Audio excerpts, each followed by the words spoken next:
All right, I'm going to work out some selected homework problems from section 2.3.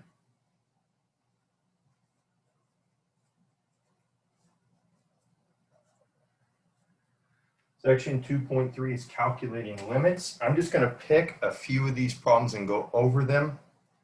So the homework assignment started with problems 1, 2, 3. So if we take a look at problem number 1, we'll just start there. Problem number 1, we're given that the limit as x approaches 2 of a function f of x is equal to 4. We're given the limit as x approaches 2, same number, of a function g of x equals -2.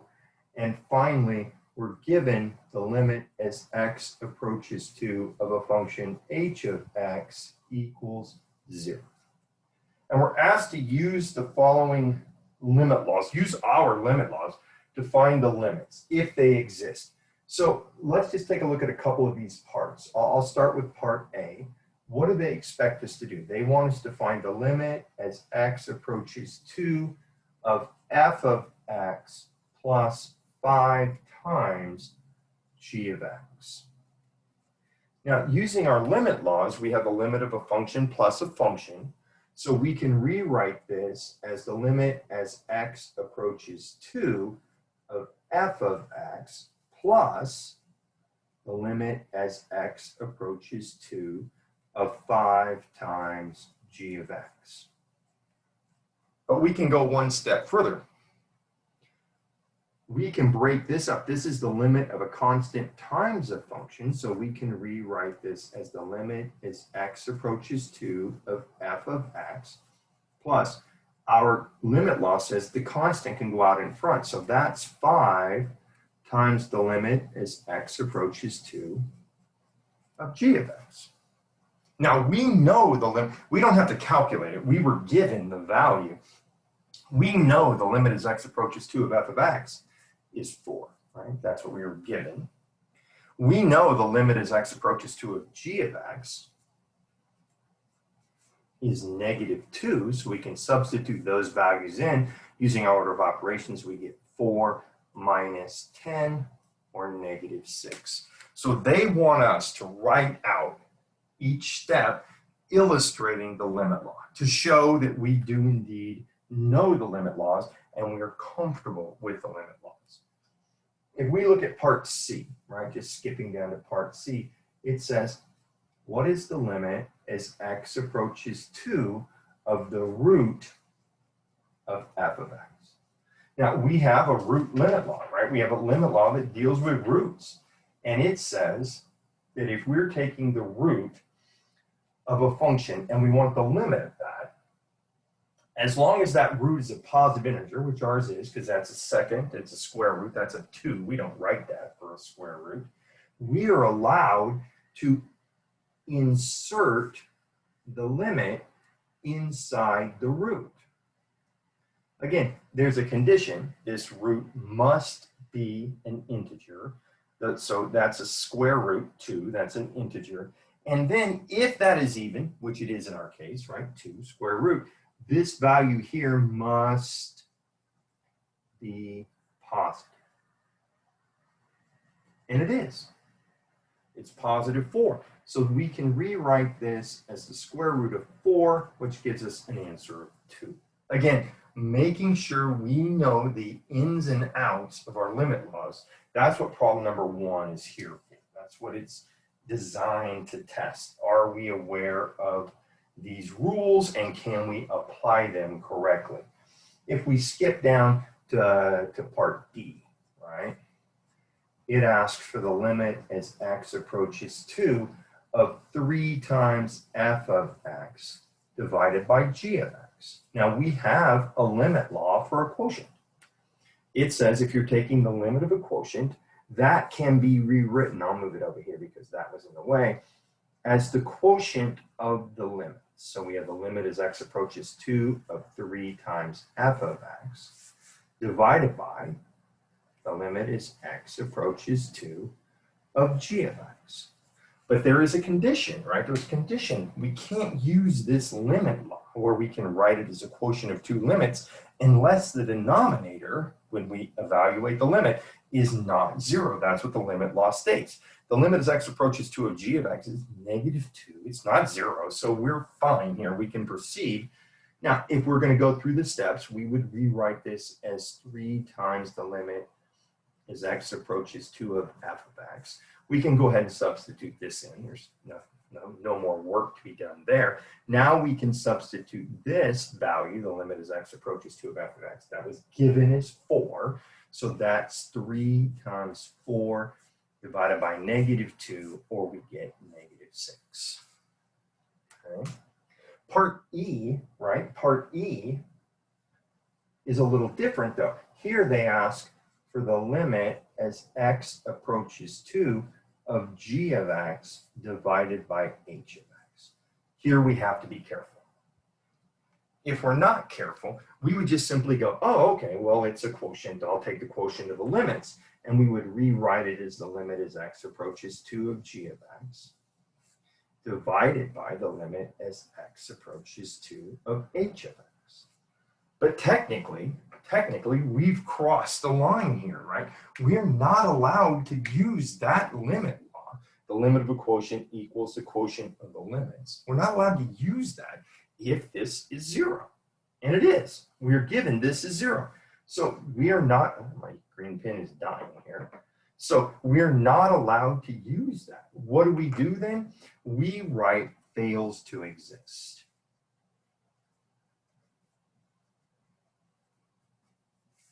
Okay, fails to exist. All right, so that's some help with problem number 1. Problem number 1 is designed for us to look at each problem, ask ourselves, which limit law would I use to solve this problem? And then they actually want us to write out each of those steps, right? That's what they want us to do. They want us to write them out. The quest is not the answer. The quest is the journey to get the answer, to illustrate that we do know the limit laws. Problem number 2 is essentially the same idea, except instead of giving you, the limit as x approaches 2 of f of x equals 4, for example, they give you a graph and they want you to read the value off the graph. Now, let's take a look at one part of question number 2, just so we can make sure we're okay with that. Let's take a look at we'll do part C and we'll do part D, okay? Part C says, the limit as x approaches 0. Now, you'll need to follow along with your book here because I'm not going to redraw the graphs. I have my book sitting here next to me. And I can see my graphs in my book, so you'll have to follow along with your graph. We have a limit law that says the limit as x approaches 0 of f of x times g of x is the limit as x approaches 0 of f of x. Again, they're just making sure we are comfortable with our limit laws. Times the limit as x approaches 0 of g of x. Now, what do they want us to do? Now they want us to look at the graphs, right? They want us to look at the graphs. They want us to do the Newton idea of putting the bead on a string. Take a look at our graphs. So if we look at the graph of f of x passes through the point 0, 0. The graph doesn't have a hole, it doesn't have a jump, it doesn't have a vertical asymptote, it doesn't have anything bad happening at x equals 0, which is where we're going. Remember, it's not getting there, it's where we're going. So as we go to x equals 0, the graph of f of x goes to 0. So that limit is 0. So we have 0 times. Now we look at g of x. All right, now g of x, when we take a look at that graph, we can see it crosses the y-axis above 1 and below 2, right? Above 1 and below 2. No one's expecting us to come up with an exact answer for that. We're going to play our bead on the string game again.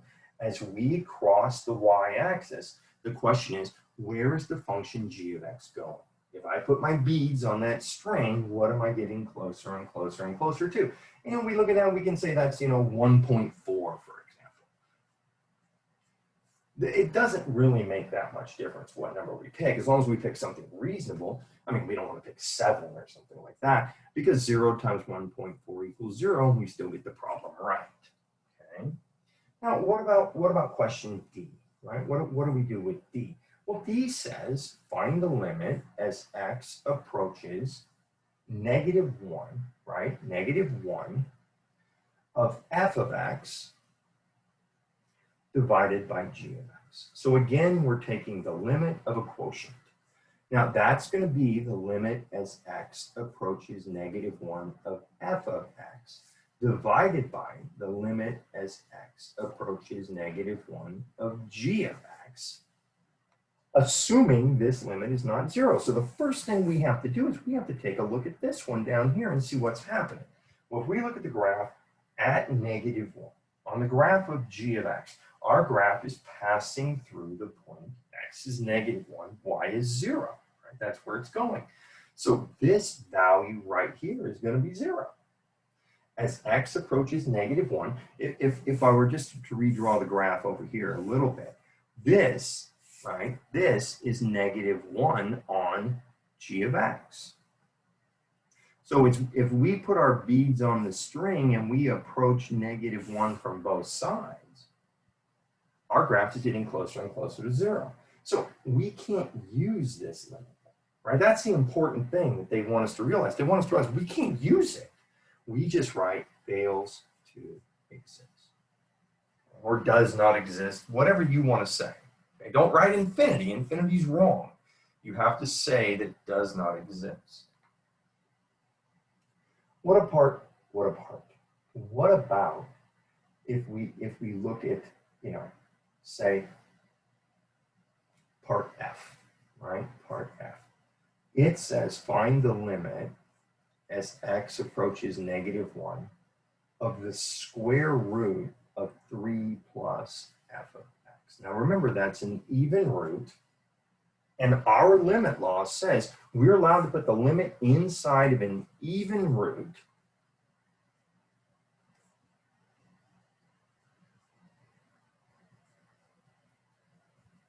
if what we get under the radical, because it's an even root, what we get under the radical must be positive. So when we take a look at this, right, we can even break this down one step further. We can make this the limit as x approaches -1 of our constant 3 plus the limit as x approaches -1 of f of x. When we're given problems like this, look, a lot of us can do these in our heads. Heck, I can do this in my head. The point is not to do it in your head and write down an answer. They want us to show the steps. They want us to illustrate our knowledge and show them how we got from point A to point B. This class and calculus in general is about showing your reasoning, showing your steps, not about jumping to an answer. No one's impressed with the person who gets the answer. We're all going to get the answer. What we're impressed by is that the person that got the answer showed us how they progressed from the problem to the solution. Right? That's what we're shooting for here. It's not the answer. The answer's in the back of the book. We can all find the answer. So when we take a look at this, we have to analyze this limit as x approaches -1 of f of x. And if we look at the graph of f of x, here I said I wasn't going to draw the graph, and I'll draw this one as well. It comes down here and then it shoots up like this. And this is -1 right here. Right? That's -1, and this is also -1. So if we put our beads on the string as we approach -1 from both sides, we're approaching -1. So this limit is negative. Now that doesn't pose a fatal problem when it comes to working out our problem, because the limit of a constant is the constant plus this limit, which is -1. 3 plus -1 is still positive. And we get the square root of 2 for our solution. Okay? So problem 1 and problem 2, they want us to show our steps. They want us to illustrate how we got from the beginning to the end. That's the important part. If I was to give you a question like this on the quiz, my expectation would be that you're going to show your work, not that you're going to present you an answer. You'll get to the answer, and the answer needs to be correct. But the real emphasis on a problem such as this is you illustrating how you use your limit laws to go from the beginning of the problem to the end of it. What about if we skip down now to some of the actual 9 through 24 questions that we had to work on? So from 9 through 24, if we take a look at those, right? Let's take a look at question number 9.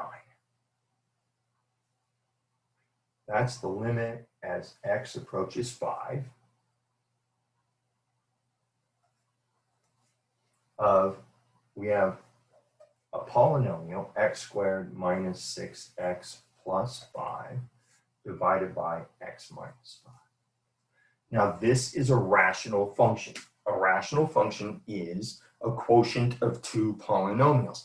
We need to know these words, right? If these words to you sound like, you know, an adult talking during a Charlie Brown cartoon, wah, wah, wah, wah, wah, wah, wah, wah, wah. What Charles Schulz was illustrating there was, you know, kids don't often listen to adults. They don't often pay attention to what they say because, well, let's be honest, it doesn't really matter in their lives. Unfortunately, in our life, it does matter. So this is a rational function. A rational function is a poly divided by a poly. We have a limit law that says if you take the limit of a rational function and this value is in the domain of that rational function, you simply plug it in. However, 5 is not in the domain of our rational function. This rational function, when we plug in 5, if we put 5 on the top, we get 25 minus 30 plus 5. We get 0. If we put 5 in the bottom, we get 5 minus 5. That's 0. This right here means 5 is not in the domain. So when we talked in class about how does one find a limit, what did we say? We said our steps. Step 1 was just plug it in. Now, just plug it in is great, but it only applies if the value that we're taking our limit towards, whatever we're approaching, is in the domain of the function. In this case, that's not true. It's not. In that case, we had extra steps. Step 2 said use algebra. And one of the things that we said we would have to try when we used algebra is we would have to try to factor. Okay, we would have to try to factor. So given this situation, it's a binomial, we're going to try to factor this. So we're going to rewrite this as the limit as x approaches 5. The numerator factors, right? That's x minus 1 times x minus 5 divided by x minus 5. During class, we had a long discussion on why that x minus 5 in the numerator and that x minus 5 in the denominator cancel. And we said those two values cancel because they're the same number. And most importantly, they're the same number, and we're guaranteed that number is not 0. Because this says x approaches 5. And the definition of a limit says x approaches 5 means our value of x gets as close to 5 as we want it to. But it does not get to 5.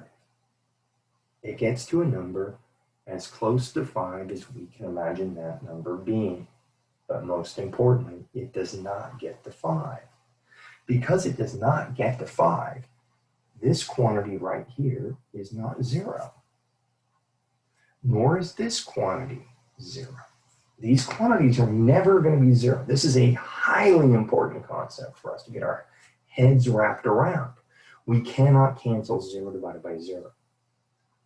But we can cancel x minus 5 divided by x minus 5 because they are not 0. And the reason they're not 0 is x never equals 5. So this and this cancel. That leaves us the limit as x approaches 5 of x minus 1. A fair question for me to ask you on a quiz or a midterm is, why do those cancel? And I expect a thorough explanation, similar to what I just stated for you on this video. Now we're left with this, right? This is again a polynomial. 5 is in the domain of this polynomial. So we can use the just plug it in approach. We have that direct substitution, right? That's what our author calls it. He calls it the direct substitution property. That's a lot of words, right? That's a lot of words. We go with just plug it in, but really it's direct substitution, right? That's the technical name. If it's a function and the value is, it's a polynomial or a rational function, and our value is in the domain, we can just plug it in. So we plug in 5, 5 minus 1, that's 4. Now that tells us something, right? That tells us something about the graph of this. It tells us something about the graph. If we were asked to draw the graph of this original rational function, our graph would be, based on what we learned in pre-calc, our graph would be x minus 1. X minus 1 is a line with a slope of 1, right? Slope of 1, y-intercept of -1. Looks just like this. However, that's the graph of x minus 1. We were asked to graph this function. This function is this line, right? This line. But however, we know 5 is not in the domain. So over here at 5, we have a hole. That's our graph. It's a line with a hole at 5. Okay, so that's how we work on problem number 9.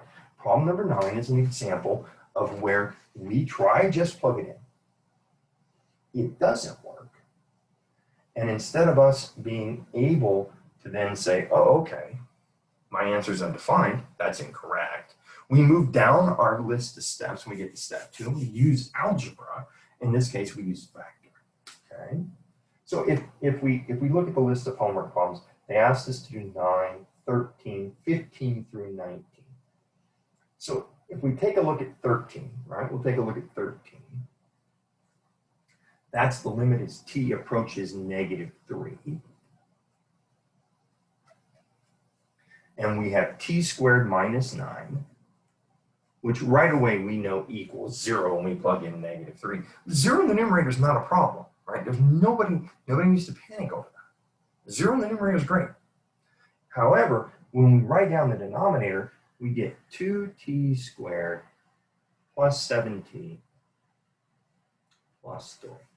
So when we plug -3 in here, -3 squared is 9, 9 minus 9 is 0, that's 0. We're trying to just plug it in. This is a rational expression. So we're trying to just plug it in. Poly divided by poly. Down here, what do we get? We get -3 squared, that's 9, times 2, that's 18. Right? We get 18. Take away 21 plus 3. We get 0 divided by 0 again. Okay, that is not our answer. We do not write undefined. We just tried to plug it in. -3 is not in the domain, so we move down the list. We're going to use algebra. Again, in this problem, we're going to try to factor. The top is a difference of 2 squares. The bottom is a quadratic. So, usually based on our prior experience in a math class, these things probably factor. Obviously, the top factors to t minus 3 times t plus 3, difference 2 squares. Now, we can take a hint, right? We're in a calculus class. -3 is not in the domain. That's 0. There's going to be a t plus 3 factor down here. When we get to the bottom, there's going to be a t plus 3 factor. I mean, we can assume that. It may be not the case, but it's probably going to be the case. Because there's going to have to be a t plus 3 to cancel the t plus 3, right? Context clues. Now, we have a 2t. We need a plus 3 down here, so we're going to put a plus 1 down here. Now, we're going to check, right? We'll check this out. This is 1t. This is 6t, 7t. We factored it correctly. We've had a conversation in problem 9, right? We already had that conversation. We understand why t plus 3 cancels. If you're fast forwarding through the video and you didn't listen to my explanation of problem 9, you might want to go back and review why those cancel. And now we're left with the limit as t approaches -3 of t minus 3 divided by 2t plus 1. Again, rational function, direct substitution, just plug it in. This is an option as long as that number is in our domain. -3 minus 3, that's going to be -6. -3 times 2 is -6. Plus 1 is -5. So we get 6 over 5. Okay. So our answer is not undefined. Our answer is 6 over 5. 6 over 5. So that was 13. 15 through 19, right? 15 through 19 all involve the next idea after use algebra part A factor. So we'll take a look at 16. 16 is the limit as h approaches 0 of 2 plus h cubed, right, minus 8, all divided by h. Again, rational function, poly divided by poly, right? Poly divided by poly. However, 0 is not in the domain. If we put 0 in this, we get 0 in the denominator. That means 0 is not in our domain. We cannot use just plug it in. Now, we could try to factor this, but do we really know how to factor this? It's technically the difference of 2 cubes. We're supposed to know how to factor 2 cubes. But perhaps instead of going there, maybe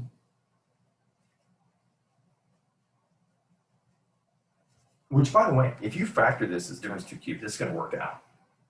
But it's probably a little more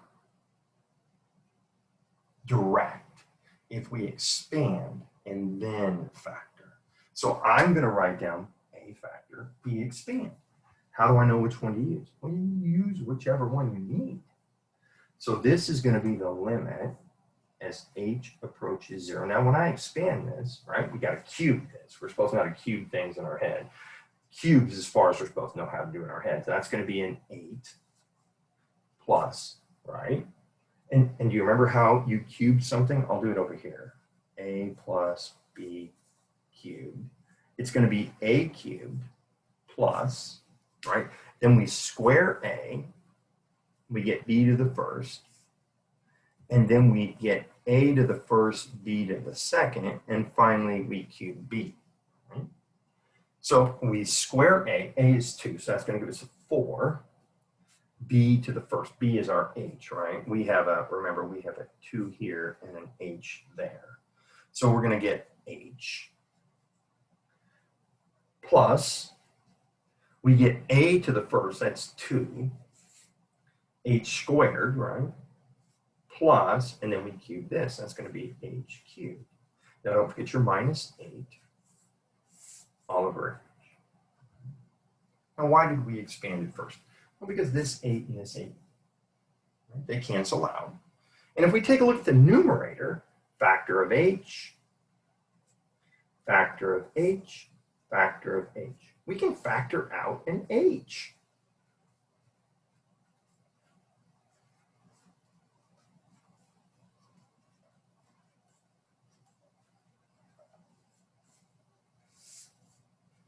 And for the third time, right? Once, twice, 3 times. We're going to cancel this with this. And we know why we cancel them. And again, we covered that in problem number 9. What are we left with?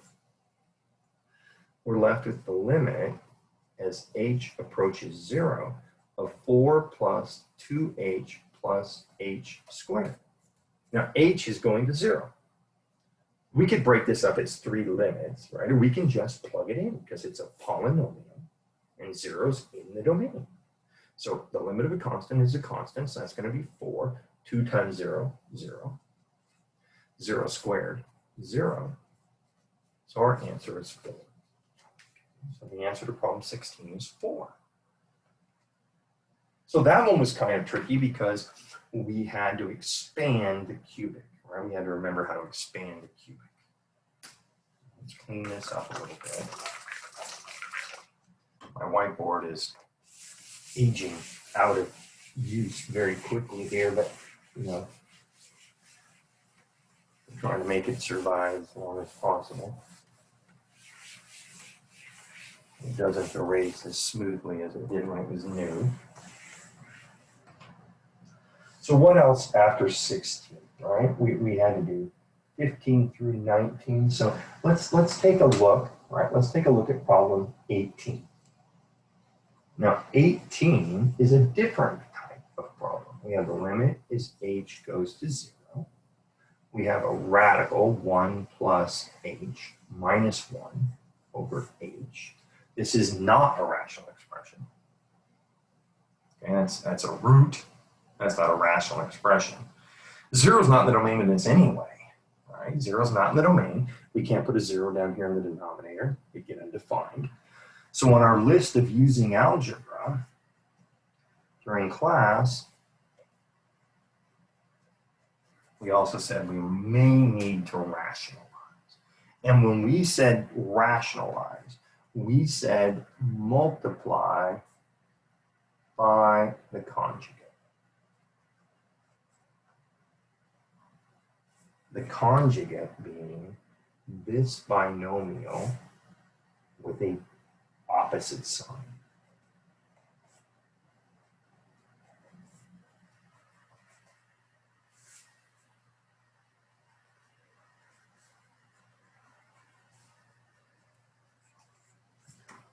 Right, we call this rationalization. Now, what is that going to do for us? Well, before we know it, we're going to be able to cancel this h. Right? You start to get the feel for the idea of limits, especially in this section. It's like, well, you know what? The h goes to 0. That's not allowed. So I'm going to have to cancel the h. And what we have to do is the work necessary to allow us to cancel the h. So we have a binomial and a binomial, so we're going to FOIL this times this. Radical times radical, that gives me 1 plus h. No square root, right? Because we know from algebra the square root of a times the square root of a is equal to a. Okay. That's, if you're confused, because the other day I did something in class with the absolute value, that's this problem, where the square is under the radical. This problem is where the square is outside the radical, right? They're different problems, different order of operations, so they have different solutions. So here the radicals go away. There is no middle term, difference of two squares. Middle terms cancel. So we get -1 times 1, we get -1 here. Now what do we have on the bottom? Well, on the bottom we have h times the square root of 1 plus h plus 1. Don't distribute. Okay, don't distribute. One of those rules we're going to run across in algebra, one of those unwritten rules of calculus, I guess, don't simplify denominators. Don't, because we want to cancel that h. If you go ahead and distribute the h, we're going to lose the h. We're not going to be able to cancel it. So what do we have now? Well, this -1 and this 1 cancel. And we're left with the limit as h goes to 0 of h divided by h times this. Well, h cancels h. Again, I know. I've said it before, but I'll say it again. Go back and look at problem number 9. Gives me a 1 up here. Now, h is going to 0. Now we're back to just plug it in. When this is 0, I get 1 plus 0, square root of 1. Right? So I get 1 on the top. I get square root of 1 plus 1. I get 1 divided by 2. So the answer number 18 is 2. What about 19? Right? What about 19? The limit as x approaches -4 of 1 over 4 plus 1 over x divided by 4 plus x. Okay, that is not a rational expression. That's not a rational function, pardon me. It's not a polynomial.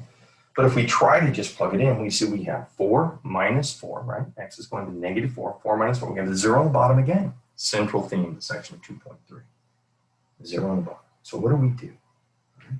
Well, we add a number down here. A letter, A, B, C, D, common denominator.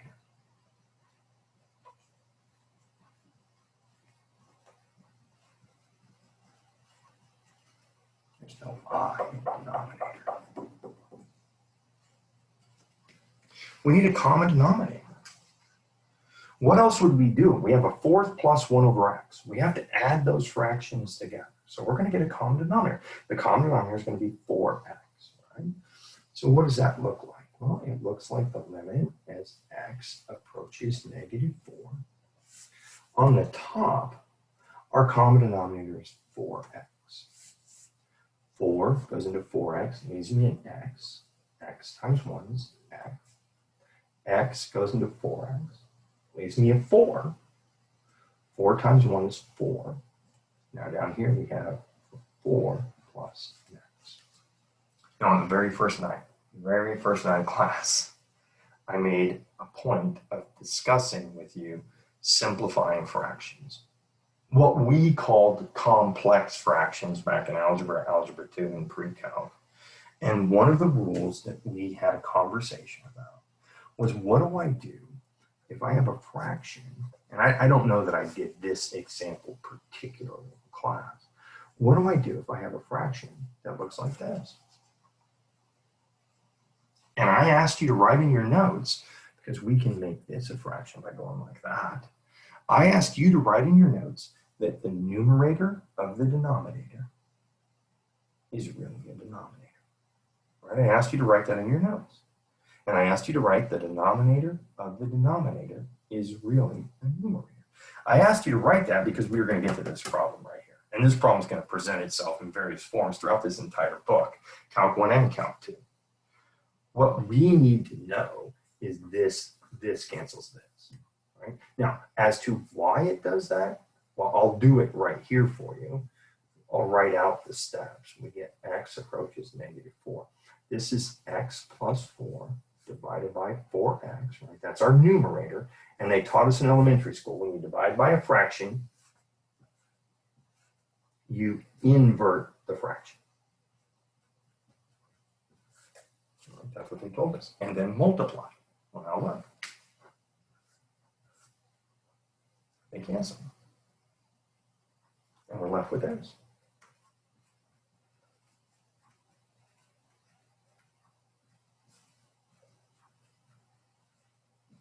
Now we go to our just plug it in step. -4 times 4 is -16. So we get -1/16. Okay. Algebra. It's part of our life now, right? All right. Where do we go from here? Well, they asked us to do 22 and 24. 22 is another common denominator problem, right? 24 also, well, 24 is, it's a lot of algebra. So we'll take a look at 24. They asked us to do, let me make sure here. Yeah, 22, we're just gonna get a common denominator. And in 24, we're gonna combine a couple of the steps over here. You know, because there's so much fun, we wanna put more than one of those steps into a single problem.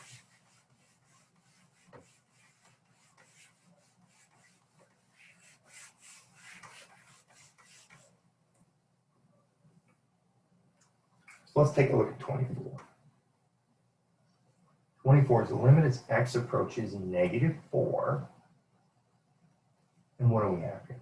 We have the square root of x squared plus 9 minus 5 divided by x plus 4.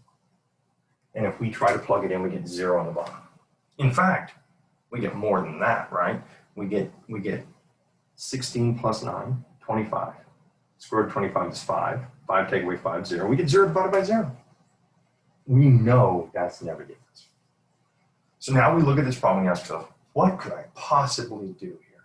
What does this problem resemble that I've done in the past? Well, it resembles a rationalization problem, right? We got a radical -5. We should try to multiply by the conjugate. Now, I understand multiplying by the conjugate doesn't look like it's, you know, something that we want to do for fun, but we're not doing fun here. We're doing calculus.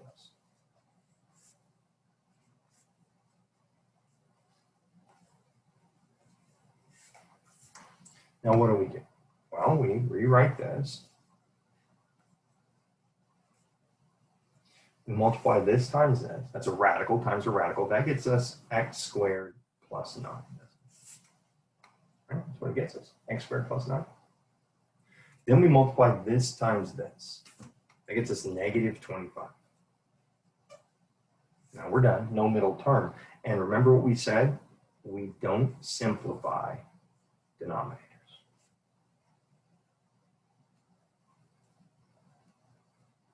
Right? Don't FOIL that out. 0, right? Negative 4 plus 4, 0. This has to go away. So we don't want to start foiling things and burying the one thing we know we have to get rid of. Now what do we get on the top? We get x squared minus 16, right? That factors. That's x plus 4 times x minus 4. Difference of 2 squares. Here's our x plus 4. Look at that. It's almost like they knew that was going to happen. And then down here, we have the square root, right, of x squared plus 9 plus 5. Cancels. See problem 9. And what are we left? We put a negative 4 here. Negative 4 take away 4. That's negative 8. Put a negative 4 here squared, that's 16. 16 plus 9 is 25. Square root of 25 is 5. 5 plus 5 is 10. We get negative 4/5. So that's how we do problem 24.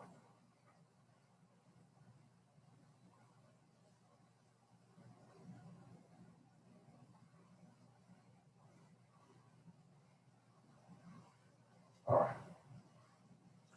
Now, the rest of the problems here deal with the squeeze theorem. The squeeze theorem problems, I'm going to skip those. I'm going to tell you right now, I'm probably not going to ask you about those. We may look at the squeeze theorem when we get closer to our final exam, but I don't care about the squeeze theorem problems. I don't care about them on your first midterm. I don't care about them on any quiz we're going to take. So for our sake right now, let's just consider those problems moot, okay? Or as Joey says on Friends, we'll consider those moot. For all you Friends fans out there. So what happens if we look at problems like 30, continuing on past problem 31, which is also a squeeze theorem problem. So if we look at 33, 35, 36, 37, so let's look at 33, all right, 33. It says take the limit as x approaches 3 of the expression 2x plus the absolute value of x minus 3. Now remember, we have a rule. The just plug it in rule says, if you plug it in and you don't get undefined, you're done. So let's plug in 3 and see what happens. If we plug in 3 here, right? If we plug in 3 here, we would have 2 times 3. Okay, well, no one has a problem with that. If we plug in 3 here, we have the absolute value of 3 minus 3. That's just the absolute value of 0. So that's 6 plus 0, 6. Okay, no big deal there. What about 34? Right? What about 34?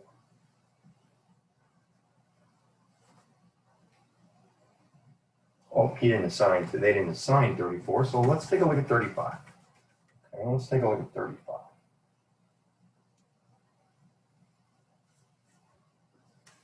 We have the limit as x approaches 0 from the left.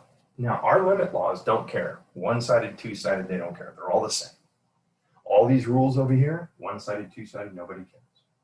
So this is the first time we've done a one-sided limit. We get 1 divided by x minus 1 divided by the absolute value of x. Okay. So now we're going to have to think this through. Now we're going to have to do some thinking. We're going to have to think. This is a one-sided limit. We know what this function looks like. When I say this function, I mean f of x. equals the absolute value of x.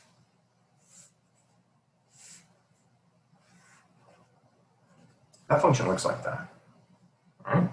We're approaching 0 from the left. See if my green pen wants to play. Oh, wait. Here's a baby blue pen. Maybe this one will work. We're approaching this way. All right? We're coming that direction. That's where we're going because we're approaching 0 from below. Or we say the left, right? So we're going this way. So our beads are on that string. Okay? Our beads are on that string. So what is that going to look like, right? What are we going to see when we look at that function? We're going to see values getting closer and closer, right? Closer and closer and closer and closer to 0, but they're all going to be positive, right? They're all going to be positive numbers. That's what we need to remember. They're all going to be positive numbers. So what do we know the absolute value of x looks like? See, that's what they're getting at here. They want us to go back and use the definition of the absolute value. The absolute value definition has 2 branches, right? It's a piecewise defined function. We're on this branch. This is us. Because we're less than 0, x is less than 0, so our value equals negative x. So we can replace this, right? We can replace this. We can replace this absolute value with minus x. That's what the definition of the absolute value says we can do. And what does that get me? Well, it gets me a negative and a negative. 2 negatives make a positive. Now, that gets us the limit as x approaches 0 from below. 1 over x plus 1 over x is 2 over x. Now, there's nothing we can do to simplify that. I mean, we can't make that x on the bottom go away. So when we plug in 0 here, we get 2 divided by 0. So our answer, right, our answer is fails to exist. Fails to exist. Now, a more interesting question. This isn't in the homework, but a more interesting question. One that would be, I think, much more thought-provoking would be, what would happen if we took this exact same problem and did this?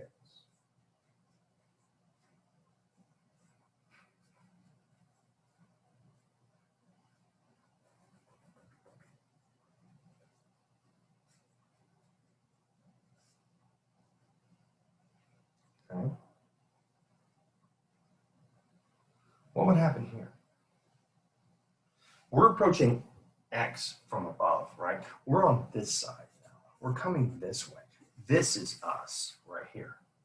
We get to replace this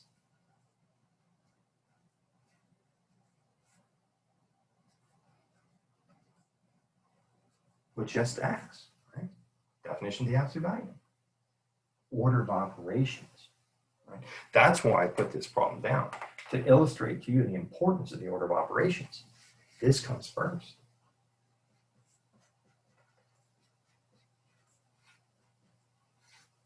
One over x minus 1 over x is 0. We do that part first. It's in the brackets. It's a grouping symbol, order of operations. Well, the limit of a constant equals the constant. So that problem actually has an answer. It's not fails to exist.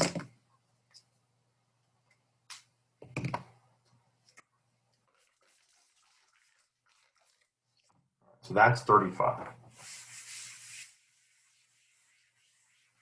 So if they put an absolute value down, then we're going to have to pay attention to our definition of the absolute value. What about 37? Okay, let's take a look at 37.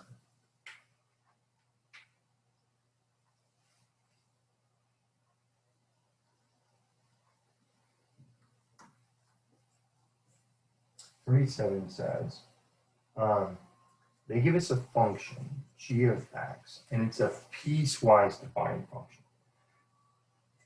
It equals x if x is less than 1. It equals 3 if x equals 1. It equals 2 minus x squared if x is between 1 and 2. Can't write all of a sudden.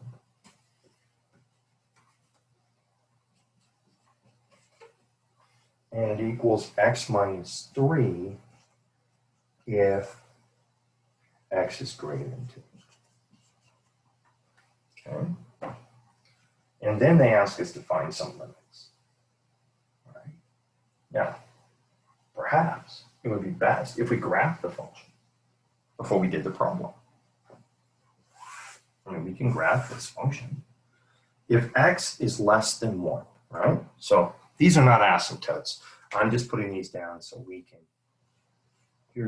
that's not 1. Well, since everything's, let's move my graph a little bit, huh?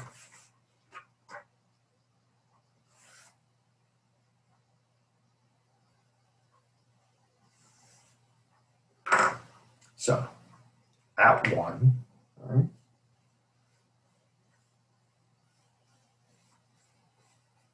The graph is just x. So it looks like this, right? It goes just like that. Y equals x. This green pen really wants me to throw it away. But then at 1, instead of being here where we're 1, it jumps all the way up here to 3. So we have a dot. Right now here we have an open circle.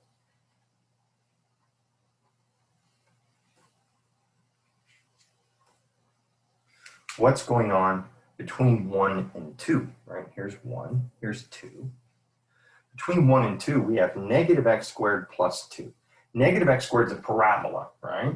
It opens down, plus 2, we move it up 2. So let's just plug in some points. We put a 1 in here, 2 minus 1 is 1, right? So we're right here.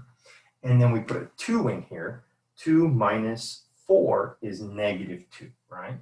Put a 2 in here, we get 4, 2 minus 4, negative 2. So we're down here. Oh my goodness, Mr. Green Pen, what is, hold on a second, I'm gonna change. I have a brown pen, let's see if it wants to live maybe a happier life. It goes down like this. And then we're at negative 2, right? Negative 2, and we have a dot. Why do we have a dot? Well, because it's equal to. Then from there on, we get a slope of 1 and a y-intercept of negative 3, right? So if we plug in 2 here, 2 minus 3 is negative 1. So we're right here, and we have a slope of 1. So we look like this. So this is our graph, right? This is with all the splotches from the dying green pen. I apologize for that.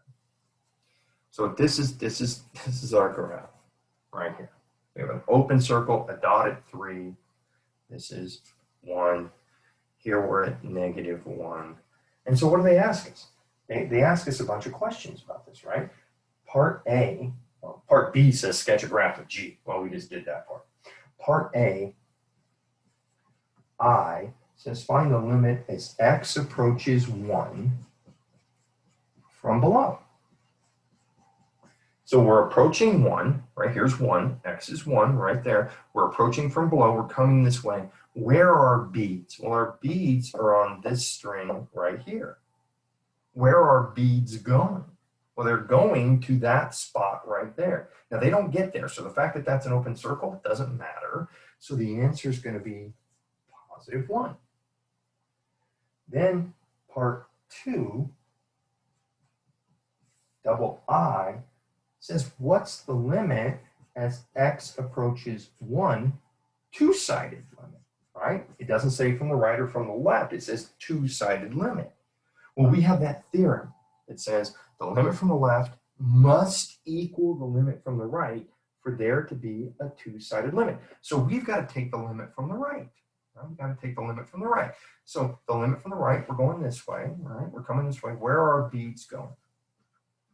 Our beads are going to 1 again, right? So from both the left and the right, our beads, Newton told us to put our beads on the string, our beads are going to 1. So this answer is going to be 1.